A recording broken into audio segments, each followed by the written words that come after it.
Hai semesta, Assalamualaikum warahmatullahi wabarakatuh. Terima kasih yang udah klik video ini. Perkenalkan, nama aku Raja Septi Lestari Rusandi, usiaku 17 tahun ya say. Di video kali ini seperti biasa video reactionnya Reja SR dan akan ngereaction video-video pastinya yang berjudul. Tapi sebelumnya jangan lupa untuk klik tombol subscribe dan nyalakan juga notifikasinya supaya kalau ada video-video terbaru dari aku kalian gak ketinggalan. Jangan lupa juga follow Instagramnya Reja SR karena disitu kalian bakalan tahu daily activity aku. Pokoknya jangan lupa subscribe bagi yang belum subscribe karena subscribe itu gratis say, gak bayar seperak pun, sepeser pun, sesen pun gak bayar ya.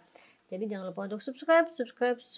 Di video kali ini aku mau ngereaction 5 film seram Malaysia berdasarkan lokasi keras sebenar yang ramai tak sangka.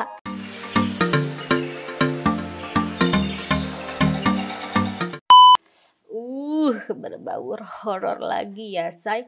Kayaknya aku bakalan takut nih lihat videonya. Soalnya aku bikin video ini tuh sendirian loh say. Tapi oke lah, nggak apa-apa karena demi kalian, khusus untuk kalian. Jadi aku mau memberanikan diri lihat videonya, mudah-mudahan gak terlalu seram gitu ya. Karena aku juga belum tahu ini videonya seram atau nggak seram. Jadi mending langsung saja kita tonton aja videonya. Oke. Assalamualaikum dan selamat sejahtera. Hari ini admin akan mengulas lokasi di mana filem Misteri di Laila, Munafik 2, Mi Malan, filem Ula dan banyak lagi. Pelbagai cabaran yang dihadapi oleh kru-kru filem kerana mereka sanggup melakukan penggambaran di lokasi keras demi kepuasan penonton. Di sini terdapat 5 filem seram Malaysia berdasarkan lokasi keras sebenar. Tahniah Hana Razali, anda telah memenangi harus ada RM50 ketawa admin. Sila DM Instagram Top 5 Malaysia untuk tuntutan hadiah. Nombor 5, Mi Malan. Malaysia in Miniature Land atau Mi Malan suatu ketika dahulu terkenal dengan replika pelbagai jenis dinosaur berskala besar, papan luncur gergasi dan kolam renang yang dikatakan terbesar di Asia Tenggara dan yang pertama di Malaysia. Longsor air untuk orang dewasa ini adalah yang terpanjang di Asia Tenggara. Wah, tahun berapa Hal ini telah ya? membuatkan pengunjung tidak henti-henti datang sejurus pembukaannya pada tahun 1975.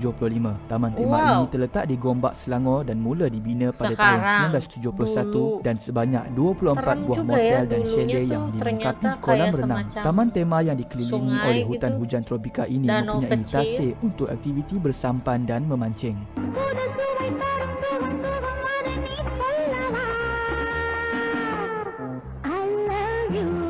Malan memang sangat popular di kalangan penduduk tempatan dan pelancong sehingga menjadi lokasi penggambaran beberapa buah filem tempatan seperti filem Mekanik tahun 1983, Gila-Gila Remaja 1986 dan terkini filem seram berjudul Mi Malan lakonan Fatah Amin bakal ditayangkan. Filem ini sepatutnya ditayangkan pada 4 Jun tahun ini, namun disebabkan pandemik COVID-19 filem ini masih belum ditayangkan. Ternyata film baru ini loh saya, belum tampil gitu. Aduh.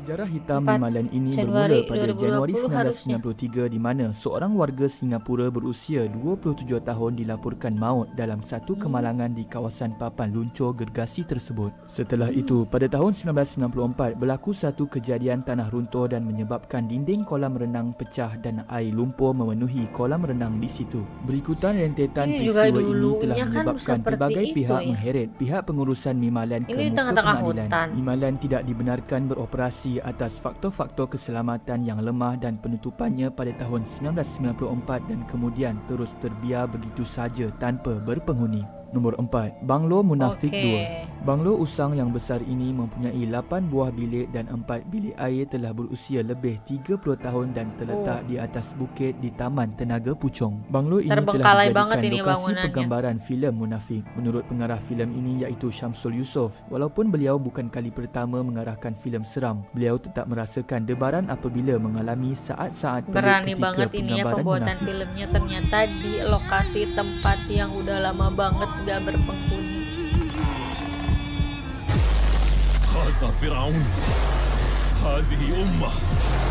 Aduh, ini bakalan ngena banget ini seremnya. Pernah berlaku kameranya tidak boleh berfungsi dalam satu insiden aneh sehingga memaksanya memanggil seorang ustaz berdoa untuk melancarkan penggambaran. Ketika itu, kru-kru yang ada hanya senyap dan menyaksikan apa yang berlaku. Menurut blog kru 666 yang telah pergi ke kawasan banglo tersebut pada waktu malam, mereka menemu ramai seorang lelaki Cina yang selalu tinggal di situ untuk berteduh. Menurutnya yang telah tinggal lebih setahun di situ, dia menceritakan memang selalu terdengar bunyi orang bising dan bunyi air pipe dipasang sedangkan tiada bekalan air di situ. Dia juga menceritakan kisah dari jiran yang telah menetap di situ sejak tahun 1979 bahawa telah berlaku pembunuhan di mana 4 orang mati dalam rumah tersebut pada tahun yang sama.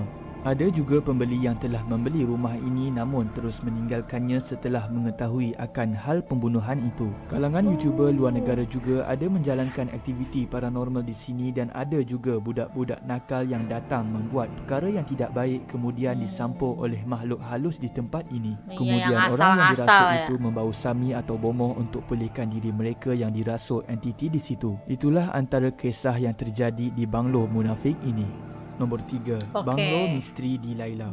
Banglo ini terletak di Bukit Fraser Pahang telah dijadikan lokasi set penggambaran filem Misteri di Laila arahan Syafiq Yusof, lakonan Zul Arifin, masih kelihatan bersih gitu tempatnya. Dan ramai lagi. Rekaan dan hiasan dalaman Banglo telah diubah suai untuk penggambaran filem ini. Namun keadaan sebenar Banglo ini lebih menyeramkan lagi sebelum diubah suai. Dikatakan nama Bukit Fraser ini bersempena nama Louis James Fraser iaitu seorang pedagang biji timah berbangsa Inggeris yang telah datang ke sini namun telah hilang secara tiba-tiba dan tidak ditemui sehingga kini dan kisah ini telah lebih 100 tahun berlalu. Banglo-banglo ini dibina sejak zaman penjajahan Inggeris dan bercirikan seni itu bina kayak Inggeris yang bangunannya masih tuh berdiri kayak teguh di dan luar menyimpan pelbagai kisah negeri pelik gitu ya. dan menyeramkan.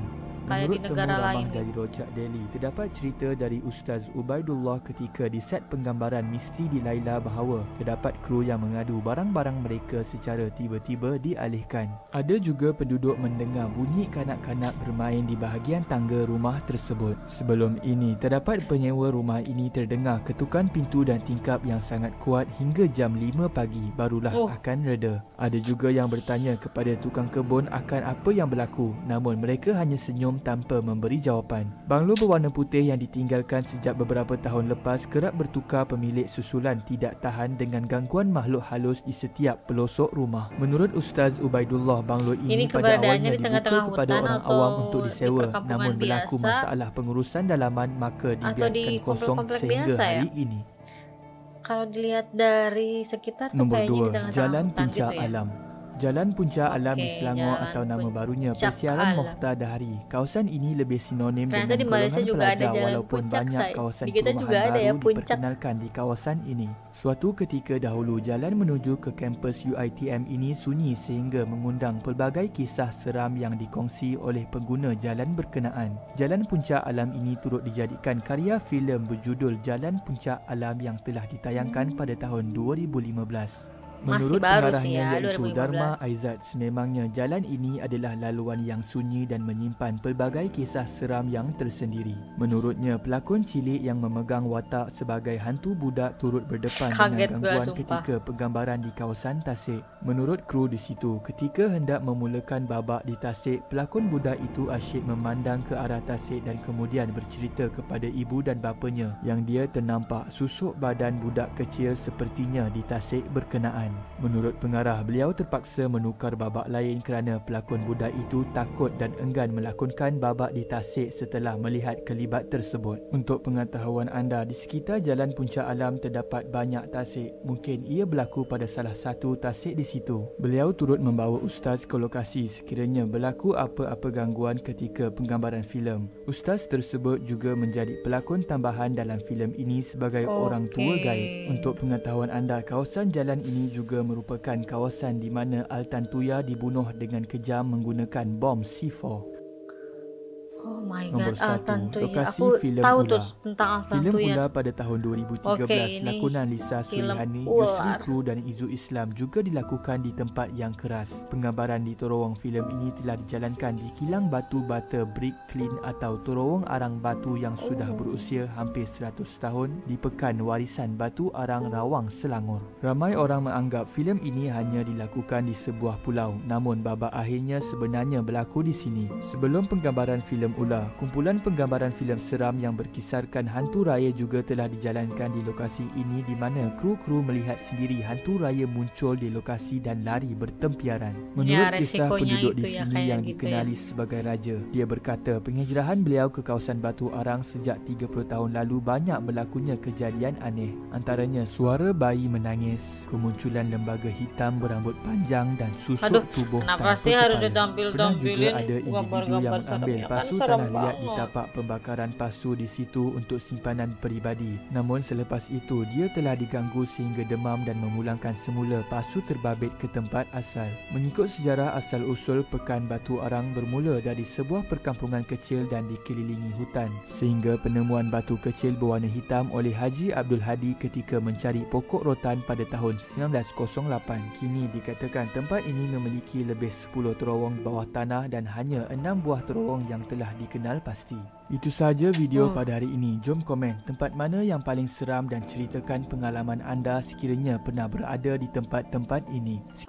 Oke, ternyata 5 video tersebut kalau menurut aku tuh semuanya ya mengandung keseramannya masing-masing ya. Ada sisi seram, ada sisi enggaknya juga gitu ya kalau menurut aku. Bikin film di tempat yang horor atau terbengkalai juga hal yang wajar. Suatu hal yang wajar karena emang biar lebih dapet gitu ya, namanya juga film horor say, jadi pembuatannya juga harus tempatnya di emang benar-benar horor, jadi resiko yang harus ditanggung untuk pemain dan kru-kru yang bertugas ya jadinya ngalamin hal-hal horor juga ya. Itu kan suatu hal yang wajar, udah banyak banget para artis-artis yang ngalamin hal seperti itu. Terus kalau di suatu tempat itu horor atau enggaknya itu juga tergantung sugesti dari orang-orang. Ada juga tempat itu bisa jadi horor tuh gara-gara hoaknya orang-orang, padahal sebenarnya nggak horor, tapi karena sugesti orang suatu tempat itu digembor-gemborkan horor, tapi karena sugesti orang, gembar-gembor orang horor ya jadinya mistis gitu. Kalau menurut aku seperti itu. Gimana kalau menurut kalian? Bisa komen di bawah, dan kalian juga bisa komen di bawah untuk request bikin aku video-video apa lagi, apa aja atau apalah itu. Karena cukup di sini aja perjumpaan kita. Jangan lupa untuk like, comment, share, and subscribe. Bye bye. Thanks for watching. Mwah.